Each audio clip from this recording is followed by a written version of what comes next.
Alright guys, check this out. So today I'm doing a review of this so delicious dairy-free oatmeal cookie. It's a dairy-free ice cream, okay? So check that out there. It's gluten-free oat base, so it does have sugar, so just be aware of that. If you guys want to read it, pause the video. 28 grams of sugar. But we're doing a quick taste test. This was on sale, that's why I picked it up. Let's open this up. I'm kind of curious what it tastes like. I have tried their other flavor before, so let's try this out. Here it is. That's what it looks like, guys. Here it is.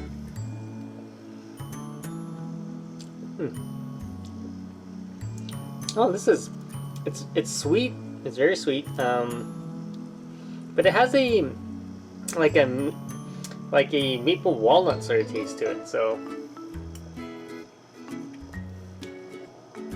yeah, actually kind of nice.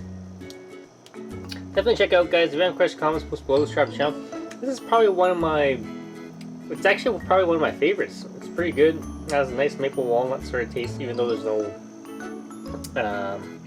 none of that in there. But it tastes pretty close to like a oatmeal cookie. So definitely check it out. If you have questions, comments, post below. Subscribe to the channel.